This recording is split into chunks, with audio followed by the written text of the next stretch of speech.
전에 광고 영상에서 우리 최대건 형제의 결혼 소식을 이제 다들 접하셨을 텐데, 교회 출발이 4시가 아니라 4시 반에 합니다. 제가 수정을 했어야 되는데 죄송합니다. 4시 반에 출발하니까 혹시 교회에서 함께 가실 분들은 임원이나 목장 리더들에게 말씀 주시면 감사하겠습니다. 1971년에 스탠포드 대학에서 필립 짐 바르도라는 심리학자가 했던 유명한 실험이 하나 있습니다. 아마 다들 들어보셨을 것 같은데요. 루시퍼 효과라고 불리기도 하는 실험인데, 이 대학생들을 두 부류로 나눠서 한 부류는 범죄자, 그리고 또 한 부류는 교도관으로 각각 역할을 주고, 이 인간의 본성이 그 사회적 상황에 따라서 어떻게 영향을 받는가 하는 것을 연구하는 그런 실험이었습니다. 자, 우리가 예상하기로는요, 어차피 실험이잖아요. 이 학생들한테는 그냥 알바 같은 개념 아니겠습니까? 그러니까 그냥 실험 기간 동안 서로 좋게 좋게 지내면 될 것 같은데, 이 막상 실험이 시작이 되고 보니까 이 교도관 역할을 맡은 학생들이 너무 역할에 몰두하기 시작한 거예요. 그러면서 이 수감자 역할을 맡은 학생들에게 이런저런 규칙을 만들어서 요구하기 시작했습니다. 그래서 이것들이 현상이 계속 심해져서 결국 이틀 만에 이 수감자 역할을 맡은 학생들이 폭동을 일으켰다고 하고요. 이 교도관 역할을 맡은 학생들은 상부의 허락도 받지 않고 그것을 막 무력으로 진압하기도 했다고 합니다. 이후로 이 현상은 갈수록 심해져서 교도관들은 점점 진짜 자기들이 교도관인 것처럼 행동을 하고, 수감자 역할을 맡은 학생들은 정말 범죄를 저질러서 감옥에 갇힌 사람처럼 행동을 하기 시작했다는 거예요. 결국 2주로 예정되어 있던 실험은 6일 만에 완전히 종료가 되었다고 합니다. 참 놀랍습니다. 그들은 모두 똑같은 대학생들이고요, 그냥 실험을 위해서 그냥 잠시 역할을 준 것뿐입니다. 근데 자기가 실제 교도관이나 범죄자가 된 것처럼 행동을 하더라는 거예요. 자, 이 실험은 여러 논란이 있는 실험이긴 하지만 어쨌든 여기서 얻은 중요한 결과 중에 하나는 사람은 자신이 처한 환경에 굉장히 큰 영향을 받는다는 겁니다. 자, 우리는 모두 여러 정체성을 가지고 있죠. 가정에서는 아들이자 딸이기도 하고, 또 누군가의 친구이기도 합니다. 누군가의 제자이기도 하고, 또 누군가의 선생님이기도 해요. 우리는 다양한 환경에서 다양한 정체성을 가지게 됩니다. 자연스럽게 말이죠. 자, 그런데 중요한 것은 그 여러 가지 정체성 중에서 우리가 절대로 놓치지 말아야 할, 상황과 환경이 바뀐다 하더라도 놓치지 말아야 할 가장 근본적인 정체성이 있다라는 것입니다. 만약에 이 앞에 실험에 참여했던 그 대학생들이요, 우리는 모두 똑같은 대학생들이다라는 이 가장 근본적인 정체성을 모두가 유지하고 있었더라면 실험 결과는 달라졌을지도 몰라요. 자, 오늘 본문을 기록한 사도 바울 역시 우리가 어떤 정체성을 가지고 있어야 하느냐에 대해서 굉장히 중요하게 생각을 했고, 또 스스로도 그 정체성을 잃지 않으려고 계속 노력을 했습니다. 그래서 서신서를 보낼 때마다 그 수신자들에게 당신들은 이 정체성을 절대로 놓치면 안 됩니다 라는 강조를 계속해서 해왔어요. 그 정체성이 무엇일까요? 오늘 본문에 기록되어 있습니다. 성도. 자, 제가 찾아봤는데 바울이 총 13개의 서신서를 기록을 했거든요. 그 중에서 10개의 서신서에 이 성도라는 단어를 사용을 하고 있고요, 다 합해서 한 40번 정도 사용을 한 것 같습니다. 평균적으로 서신서 하나당 한 3번에서 4번 정도 이 성도라는 단어를 사용을 했다는 것이죠. 그러니까 한 편지 안에 똑같은 표현을 너희들은 이런 사람들이다 라는 것을 여러 번 반복한다는 게 무슨 의미입니까? 너희들은 이 정체성을 놓치지 말라는 거잖아요. 기억하라는 겁니다. 제가 그 모든 49절을 다 찾아서 읽어보면 좋겠다라는 생각은 했습니다만 시간 관계상 힘들 것 같아서 그냥 넘어가도록 하겠습니다. 참, 이 바울이 그 성도라는 단어를 어떤 맥락에서 어떤 배경에서 사용을 했는가를 보는 것만으로도 참 도움이 될 것 같다는 생각을 했기 때문이에요. 자, 그 대신 오늘 본문 1절만 다시 한번 봉독하겠습니다. 하나님의 뜻으로 말미암아 그리스도 예수의 사도된 바울은 에베소에 있는 성도들과 그리스도 예수 안에 있는 신실한 자들에게 편지하노니. 우리는 교회를 다니다 보면 이 성도라는 말을 참 많이 듣게 됩니다. 근데 성도가 어떤 의미인지 다들 아시죠? 이 단어의 뜻을 생각을 해보면 거룩할 성의 무리도 혹은 제자도라고 합니다. 그러니까 거룩한 무리 혹은 거룩한 제자들이라는 뜻이겠죠. 보통 성도라고 하면 우리가 교회 다니는 사람을 의미하잖아요. 근데 조금 더 구체적으로 들어가 보면요, 이 성도라는 단어가 이 교회 안에서 실제로 사용이 될 때에는 이 교회에 나온 지 얼마 되지 않아서 아직 직분을 받지 않은 사람을 부를 때 주로 사용을 한다는 거예요. 우리가 보통 교회 안에 여러 직분이 있죠. 집사, 권사, 장로, 여러 직분이 있습니다. 근데 아직 그래서 우리 교회는요, 보통 누구 집사님, 뭐 누구 권사님 이렇게 부르잖아요. 이름만 부르지 않아요. 뭐 누구 씨 이렇게 부르는 거 거의 못 들어보셨을 거예요. 직분을 부른단 말이에요. 이게 독특한 교회의 문화이긴 한데, 근데 어쨌든 이 직분을 받지 않았으면 이게 부르기가 애매한 거예요. 그러다 보니까 뒤에 그냥 누구 성도님이라고 부르는 거예요. 뭐 우린 아직 청년부라서 이 직분에 대해서 좀 피부에 안 와닿을지도 모르겠습니다만, 이 교회 문화가 이러다 보니까 이 직분이 있는 사람한테 성도라고 부르면 기분이 굉장히 묘해집니다. 저만 해도 저도 이제 목사라는 직분을 받았잖아요. 근데 그러니까 누가 저한테 와서 이호성 성도님이라고 하면 굉장히 기분이 묘해집니다. 그러니까 뭐 제가 직분을 모르는 저의 직분을 모르는 사람이 그렇게 부르면 상관이 없는데, 제가 저를 뻔히 아는 사람이 와서 그렇게 부르면 뭐지? 무슨 의도지? 이런 생각이 든다는 거예요. 자, 어떻게 보면 그만큼 교회가 이 성도라는 직분, 이 성도라는 호칭에 대해서 너무 가볍게 생각하고 있지 않은가 하는 그런 생각을 할 수가 있게 된다는 겁니다. 우리가 성도라고 하면은 굉장히 중요한 단어라고는 알고 있는데, 당연하죠. 하나님을 믿는 자들을 성도라고 하니까 얼마나 중요한 직책입니까? 근데 실제로 우리가 교회에서 이 단어를 사용할 때에는 너무 얕은 수준에서 사용을 하기 때문에 때로 아쉬움이 남는다는 거예요.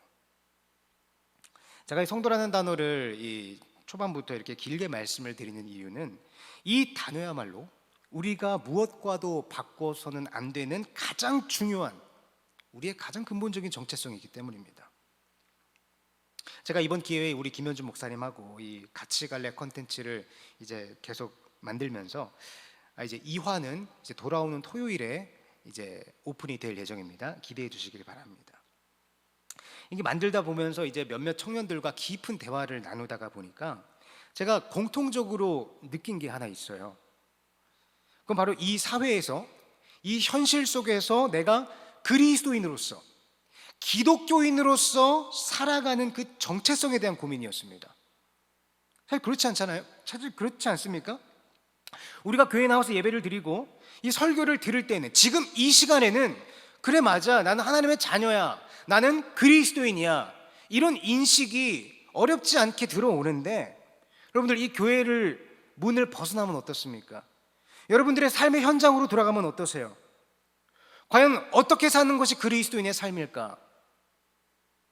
예수 믿는 사람만 모여있는 이 장소 말고 예수 믿지 않는 세상 사람들과 함께 호흡하며 살아가야 하는 그 삶의 현장에서 내가 그리스도인의 정체성을 올바로 세워가는 것이 어떤 의미일까? 우리가 그런 고민을 많이 한다는 거예요. 그런데 우리가 진리라고 믿는 이 성경은요, 계속해서 말하고 있는 것이 바로 너의 정체성이 뭐냐입니다. 성경은 온통 그 이야기를 하고 있어요. 아담과 하와가 선악과를 따먹은 그 사건도, 아브라함이 약속의 땅으로 나아간 것도, 모세가 하나님의 부르심을 받은 것도, 다윗이 사무엘에게 기름 부음을 받은 것도, 그리고 바울이 다메섹 도상에서 예수님을 만난 것도, 모두 이 창세기부터 계시록 사이에 들어있는 수많은 인물들과 사건들은 모두 너가 하나님 앞에, 세상 앞에 누구냐? 이 질문을 계속 던지고 있는 거예요. 자, 말씀드린 대로 이 성도의 정체성이 얼마나 중요한가를 보여주는 그런 사건들은 성경에 굉장히 많이 기록이 되어 있습니다만, 저는 오늘 한 부분만 좀 같이 살펴봤으면 좋겠어요. 자, 열왕기하 11장 1절로 3절에 이렇게 기록이 되어 있습니다. 아하시아의 어머니 아달랴가 그의 아들이 죽은 것을 보고 일어나 왕의 자손을 모두 멸절하였으나 요람 왕의 딸 아하시아의 누이 여호세바가 아하시아의 아들 요아스를 왕자들이 죽임을 당하는 중에서 빼내어 그와 그의 유모를 침실에 숨겨 아달랴를 피하여 죽임을 당하지 아니하게 한지라. 요아스가 그와 함께 여호와의 성전에 6년을 숨어 있는 동안에 아달랴가 나라를 다스렸더라. 그 당시는 정치적으로 굉장히 혼란스러운 시기였습니다. 북이스라엘에 쿠데타가 일어나면서 왕권이 교체되는 사건이 발생을 하게 되는데, 그 과정 중에 남유다의 아하시아 왕이 그 일에 연루가 되어서 죽임을 당하게 됩니다. 그러자 이 아하시아 왕의 어머니인 아달랴라는 여자가요, 그러니까 왕의 어머니니까 왕후겠죠. 이 아달랴 왕후가 그 자기 아들 아하시아 왕하고 그 형제들이 이렇게 일련의 사건을 통해 막 죽임을 당하고는 소식을 듣게 되니까 참 이게 어떤 심정인지는 모르겠지만 갑자기 본인이 왕의 후계자를 다 죽여버리고 본인이 왕자리를 차지합니다. 뭔가 좀 이상하죠? 이 왕의 자녀들이면 자기 손주들이잖아요. 근데 그걸 그 손주들을 다 자기 손으로 죽이고 본인이 왕이 된 거예요. 자, 그런데 그 참극 속에서 한 명의 왕자가 구사일생으로 살아남는데 바로 그가 요아스입니다. 이 요아스를 탈출시킨 사람은 그 요아스의 고모였던 여호세바라는 여인이었어요. 그녀가 당시 한 살이었던 요아스를 가까스로 숨겨서 성전에 숨깁니다. 그리고 당시 제사장이었던 여호야다라는 제사장과 함께 이 요아스를 성전에서 몰래 키우게 됩니다. 6년 동안 몰래 커야만 했던 그 요아스의 삶이 어떠했을까요? 저희 집 큰애가 지금 7살이거든요. 만으로 딱 6세입니다. 딱 요 정도 됐을 것 같아요. 근데 저는 얘를 지금까지 키우면서 여기저기 정말로 많은 도움을 받았어요. 그래도 이 육아라는 게 정말로 쉽지가 않았습니다. 자, 그런데 왕의 눈을 피해서 성전에 숨어서 6년 동안 남몰래 성장을 해야만 했던 이 요아스의 어린 시절이 어땠을까? 단순히 힘들다, 고되다라는 단어로 표현을 할 수 있겠습니까? 그리고 그 아이를 그렇게 키워야만 했던 여호야다와 여호세바의 심정은 어떠했겠습니까? 자, 그리고 왕하 12장 1절로 2절에 이렇게 기록되어 있습니다. 예후의 제7년에 요아스가 왕이 되어 예루살렘에서 40년간 통치하니라. 그의 어머니의 이름은 시비아라 브엘세바 사람이었더라. 요아스는 제사장 여호야다가 그를 교훈하는 모든 날 동안에는 여호와 보시기에 정직히 행하였으되. 자, 그렇게 6년의 시간이 지나고 요아스가 7살이 되었을 때 드디어 아달랴를 몰아내고 요아스가 왕위에 앉게 됩니다. 사실 7살이면 왕이 되긴 너무 이른 나이잖아요. 근데 놀라운 것은 그는 7살이라는 아주 어린 나이에 왕위에 올랐지만 성경은 그를 하나님이 보시기에 정직하게 행하였다라고 평가를 하고 있다는 거예요. 물론 요아스도 후에 가면은 실수도 하고 잘못을 하긴 합니다만 적어도 그가 어린 시절 왕위에 올랐을 그 시기에는 하나님 보시기에 굉장히 정직한 왕이었다는 거예요. 여러분 생각해 보시기 바랍니다. 요아스는요, 이 갓난아기 때 자기 할머니가 자기 친척들을 몰살시키는 비극을 경험했습니다. 그리고 성전에서 몰래 숨어서 6년 동안 커야만 했죠. 자, 그가 얼마나 큰 상처와 얼마나 힘든 그런 아픔 속에서 성장을 했겠어요? 7살이면요 가족 관계에 대해서 어지간한 건 이제 알만한 나이입니다. 그런데 그런 비극적인 상황 속에서 성장했던 그런 어린 시절을 보냈던 요아스가 어떻게 왕이 되고 나서 정직하고 선한 왕이 될 수 있었을까? 저는 이 요아스가 앞서 말씀드린 그 짐 바르도 박사의 실험과 무관하지 않다고 생각을 해요. 그 스탠포드 감옥 실험에서 우리가 확인할 수 있었던 것은 내가 처한 상황과 환경에 따라서 정체성에 큰 영향을 받는다는 거였잖아요. 자, 그런데 요아스는 왜곡되고 망가지고 엉망인 정체성을 가지고 있어도 전혀 이상할 것이 없는 상황이었습니다. 근데 그의 곁에 누가 있었습니까? 목숨을 걸고 요아스를 탈출시켰던 고모 여호세바, 그리고 역시 목숨을 걸고 6년 동안 그를 양육하며 키워주었던 제사장 여호야다. 그것은 결코 쉬운 일이 아니었지만 그들이 그 힘든 일을 기꺼이 할 수 있었던 것은, 끝까지 묵묵히 할 수 있었던 것은 그들 속에 나는 하나님의 자녀다, 나는 성도라는 분명한 정체성을 가지고 있었기 때문이에요. 자, 여호야다나 여호세바나 그 당시에 권력을 쥐고 있었던 아달랴 여왕의 비위를 맞춰서 그냥 요아스를 외면했더라면 아마도 그들은 얼마든지 편하게 인생을 살 수 있었을 겁니다. 그들도 그 녹록지 않은 현실 속에서, 그리고 하나님 앞에서 얼마나 고민을 많이 했겠습니까? 얼마나 갈등을 많이 겪었겠어요? 그 6년 동안 얼마나 많은 일들이 있었겠습니까? 조금만 현실에 타협해서 내가 이 세상의 권력에 조금만 타협을 하면 얼마든지 편하게 지낼 수 있는데 왜 그들은 스스로 그 힘든 길을 걸었냐는 겁니다. 어떻게 그것이 가능했을까요? 그들이 가지고 있었던 여러 가지 정체성들 중에서 나는 하나님의 백성이다, 이 정체성이 온전히 세워져 있었다는 겁니다. 요아스는 7살에 왕이 됐다고 했습니다. 그 어린애가 뭘 알아서 나라 일을 처리할 수 있었겠습니까? 당연히 그 옆에 있던 측근들이 나라를 다스리는 것을 도와주었겠죠. 그 측근이 누굽니까? 여호세바와 여호야다인 거예요. 하나님 앞에서 분명히 성도의 정체성을 세우고 있었던 그들이 6년 동안 끊임없이 요아스에게 너가 어떤 사람인지, 너는 하나님 앞에 어떠한 삶을 살아야 할지를 끊임없이 교육하고 끊임없이 정체성을 세워주었던 그 여호세바와 여호야다가 요아스가 왕이 된 후에도 그의 옆에서 그를 도와준 겁니다. 요아스 혼자서라면 엉망인 정체성을 가지고 엉망인 삶을 살아도 이상할 것이 없었지만 하나님은 특별히 그 요아스에게 여호세바와 여호야다라는 환경을 붙여주신 거예요. 무엇 때문에? 요아스에게 그 하나님의 자녀라는, 성도라는 정체성을 세워주기 위해서. 제가 이 성도라는 단어를 굉장히 좋아하는 또 다른 이유는요, 이 직분은 내가 뭔가 잘해서 얻어낼 수 있다는 게 아니기 때문이에요. 이 성도는 내가 돈을 얼마를 내고 뭐 공부를 해서 시험을 통과해야 되고 이런 게 아닙니다. 그저 예수를 구주로 믿는 자에게는 누구나 하나님께서 성도라고 칭해 주시는 거예요. 아니, 예수 믿으면 그냥 자동적으로 성도라고 불리는 게 그게 뭐가 그렇게 중요합니까? 라고 물을 수도 있겠어요. 그러나 중요합니다. 왜냐하면 우리는 성도라고 불릴 자격이 없지만 불러주시는 것이기 때문입니다.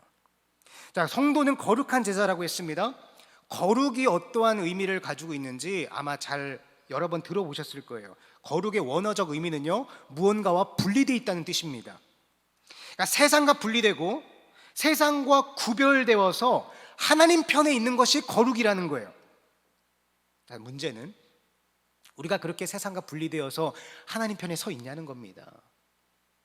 자, 한 걸음 더 나아가서 오늘 본문에 또 다른 표현이 있는데 이런 표현이 있습니다. 신실한 자들. 자, 신실은 믿음의 열매라는 의미입니다.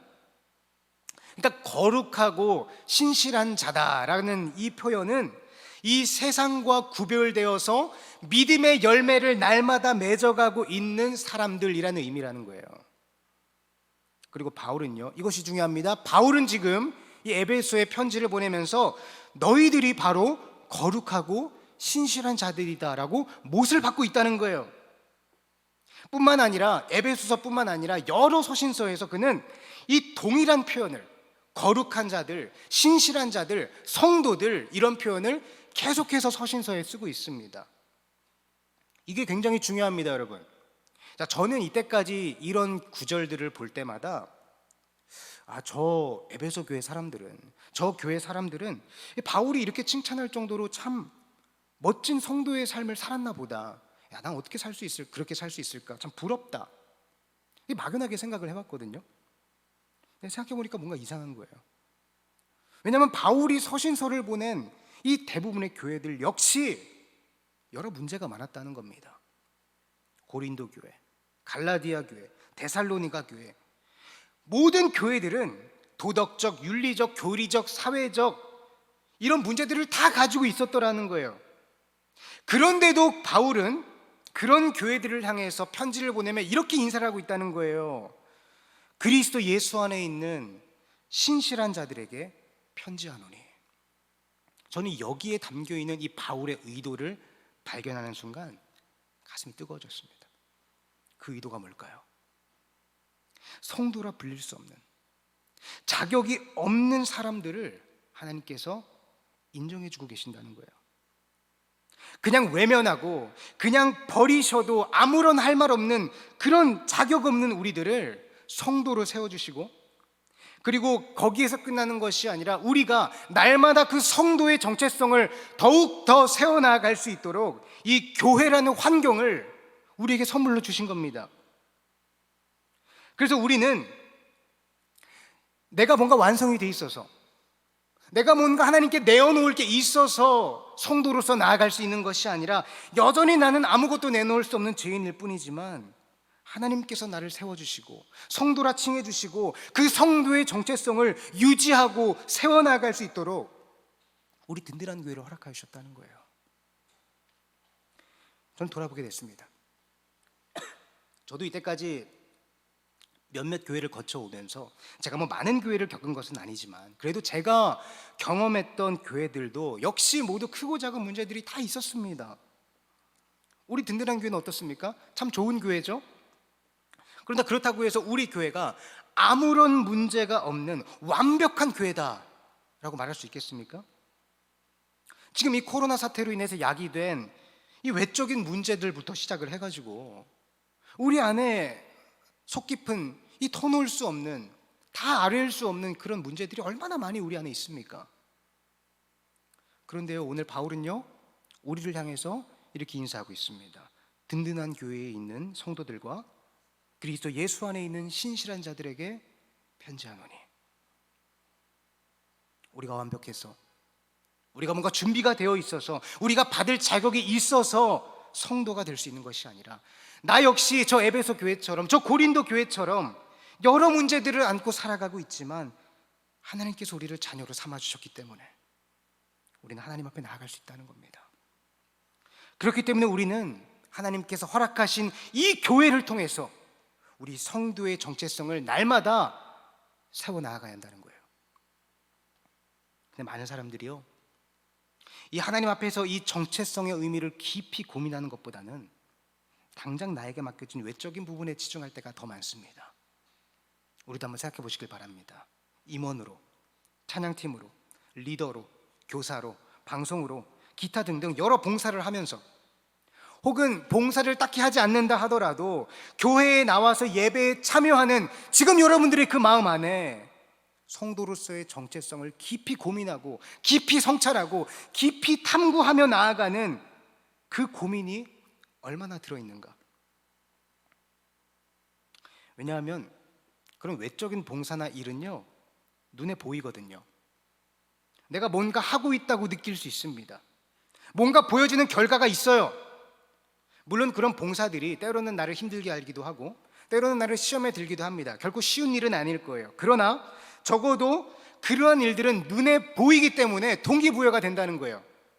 근데 하나님 앞에 내 성도의 정체성을 찾아가는 그 고민은 어떻습니까? 눈에 보이지 않아요. 손에 잡히지도 않습니다. 내가 제대로 고민을 하고 있는 건지, 내가 제대로 답을 찾아가고 있는 건지 갈피도 잡히지 않고, 이것이 나에게 무슨 의미가 있을까 의심이 되기도 합니다. 그래서 우리는 흔히 눈에 보이는 교회 생활을 하면서 내가 할 일을 다 하고 있다고 생각해 버리는 거예요. 평일에는 그냥 세상과 동화된 삶을 똑같이 살아가면서도 그냥 주말에 교회에 와서 예배 드리고 봉사하고 여러 가지 눈에 보이고 손에 잡히는 일들을 몇 가지 하다 보면 내가 성도로서, 하나님의 자녀로서 할 일을 다 하고 있는 거야 라고 생각하고 넘어간다는 거예요. 그런데 우리 솔직히 생각해 봅시다. 우리가 하나님과의 관계를 생각하는 것보다 습관적으로 교회에 나올 때가 더 많잖아요.